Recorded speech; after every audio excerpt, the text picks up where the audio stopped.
Here is how Warren Buffett has been preparing for the invasion of Iran. It seems like Warren Buffett couldn't possibly know that there is a war because the United States has surprisingly launched this war and most people didn't expect it. But if you look at what Warren Buffett has been doing lately over the last 5 to 7 years, he perfectly positioned himself to win from this war. And Warren Buffett has a history of predicting crashes and massively taking advantage out of them. For example, in 2008, Warren Buffett was the richest person in the world because when the US economy collapsed, he was the only person with tens of billions of dollars and he purchased these banks at a huge discount, which made him the world's wealthiest person. And going back to early 2000s, how could Warren Buffett predict the 2008 financial crisis? He did. And this time, he also predicted the US-Iran war. The war is basically becoming a huge regional war, and it seems like this war is going to last for a very long time. So on one side, you have the United States and the countries that support the US, where the US has military bases all across this part of the world, against Iran. Now, every single war has winners and losers. Some people are going to make a lot of money and some people are going to lose a lot of money. And that's why they say that a war is a massive transfer of wealth. So if you know how to invest and you know which assets to buy during a war, you will emerge victorious. In this particular war, oil prices have already surged to over $100. And if this war is going to continue, then oil prices could cross even $200 within a month or maybe two.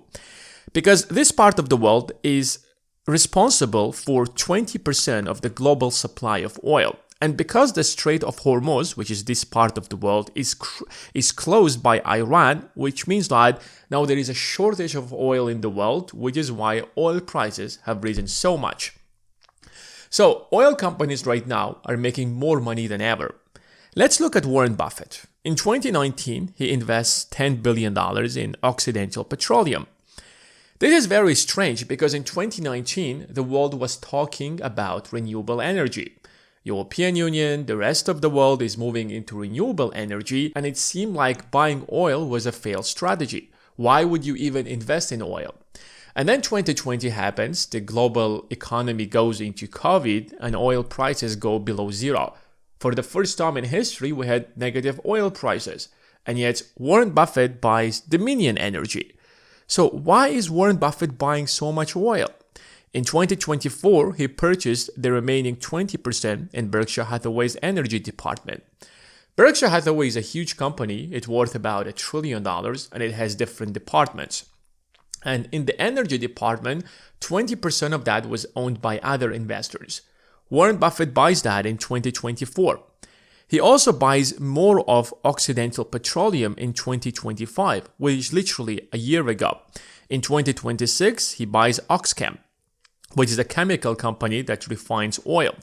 So basically, he spent most of his money, or not most of his money, but billions of dollars over the last couple of years just buying oil companies because he knew that there is a crisis coming in the Middle East and it's going to lead oil prices to rise. The United States does not need Middle Eastern oil. But if global oil prices rise, then these companies are going to make a lot of money.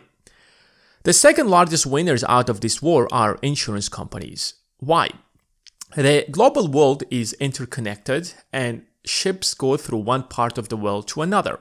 So for example, the oil tankers that go from Middle East and they have to go to the European Union or to Asian countries where they supply them with oil, they need to buy insurance. But because right now this is a war zone, insurance prices have spiked to the roof.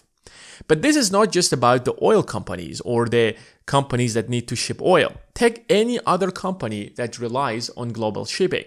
For example, the iPhones that are being manufactured in China and they have a lot of pieces for global shipping.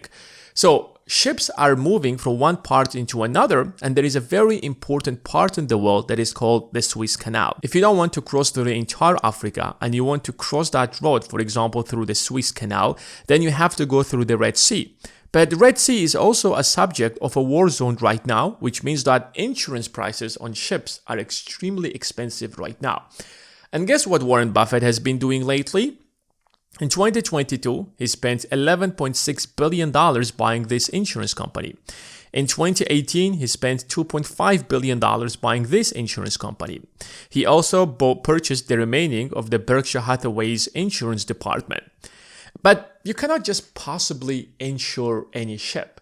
If you want to sell an insurance, then you need to have enough cash to back it up. If you don't have the cash, then you can't sell insurance. So the probability of ships being sunk in this part of the world is huge, which means that now you're going to raise your prices on insurance, but at the same time, you need more cash to insurance the exact same amount of ships. Warren Buffett right now is sitting on $400 billion worth of cash, which means that he is probably the only company in the world or the only person in the world that can sell insurances to the ships that are crossing this part of the world, which makes him perfectly positioned to make billions of dollars out of this crisis. So it's not a surprise that he has been massively investing in insurance companies. He also has purchased a stake in a Precision Castbots. This is literally a defense company that sells very high technology to other defense companies that are building expensive and very advanced missiles. So Warren Buffett is literally right now is a huge winner out of this war. But if you want to perfectly position yourself, then you have to sell your losers. So who are the largest losers out of this war? Apple suffers the most. Why is Apple a loser in a US-Iran war? So this is a war primarily against China. And Apple is a global company. Most of their sales comes outside the United States. And Apple manufactures iPhones in China. And iPhone has a lot of components, which means that most of these components comes from all across the globe to China, and they're being assembled in China and manufactured there and then shipped to the rest of the world, including the United States. Now, oil prices have risen substantially, which means that the cost of iPhones have risen. Insurance companies or insurance prices have risen, which means that the cost of transporting them across the globe have also substantially risen. And because this part of the world also represents a huge chunk of Apple's clients, it means that Apple is one of the largest losers of this war. That is why he slashed his stake in Apple by 75%. He also reduced his stake in Amazon by 77%. Because Amazon is not just a website where you go and you just order stuff. Amazon is a global logistical company. And a war is a logistical nightmare for any company that does logistics. Because now the cost of fuel have risen substantially, the cost of insurance have risen substantially, and you're basically losing billions of dollars just because this war has happened. Warren Buffett has also entirely exited his airline businesses. Right now, he doesn't even hold a single airline, and airlines are suffering the most because, first of all, you can't actually fly in this part of the world, which means that your costs extremely rise because of this war. Secondly, because oil prices have risen, now, if your business was already having very slim profits, imagine what happens right now when energy prices double or maybe triple. He also exited all of his banks. Literally, he was a huge investor in JP Morgan, in Chase, in Morgan Stanley, but he literally exited and sold all of his stocks. Why? Because airlines are suffering, or think about it this way, who are the largest clients of banks? Capital-intensive businesses.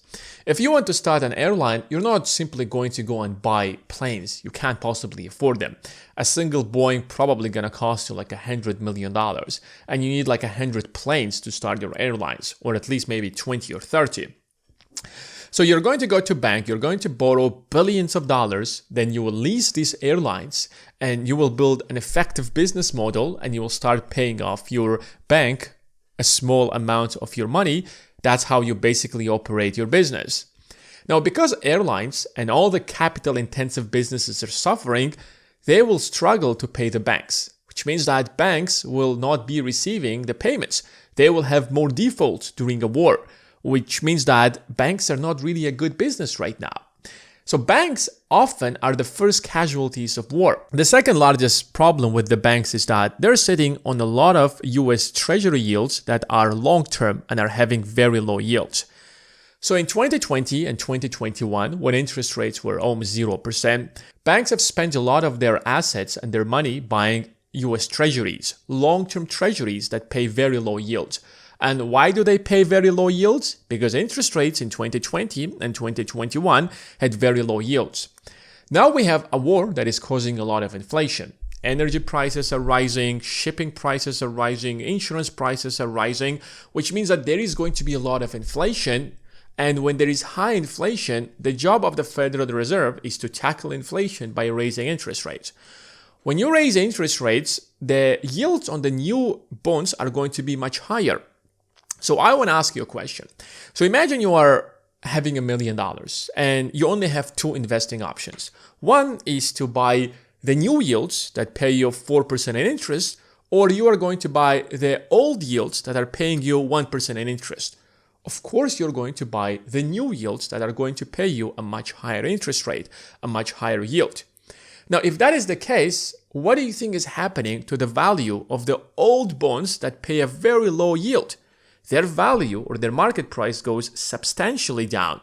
So if you're a bank that you're holding so much of US treasuries that pay you very low yield, your valuation instantly goes down because they're not paying you enough to cover inflation, and they're not even making enough money to cover inflation to begin with, and their value in the market has actually dropped substantially. And that is why, because Warren Buffett was anticipating this war, he knew that there is a lot of inflation coming sometime in the future, which is why he massively sold all of his banks over the last 5 years. During a war, government starts borrowing trillions of dollars because wars are very expensive. When they tell you that it is going to be a very quick military operation, we're going to overthrow the government, and suddenly this is going to be a utopia that is going to be an ally of the United States, historically that has been wrong. Just look at all the wars the United States have fought. Just go to Vietnam. It lasted for like 15 years, and what are the goals the United States has achieved? Take the war in Afghanistan. What do you think? 20 years later, the same people that ran Afghanistan back in 1990s are running Afghanistan today. Take Iraq, and so on and so forth. And every single war was not with the intention to go there for the next 20 years. Every single war, the intention was clear.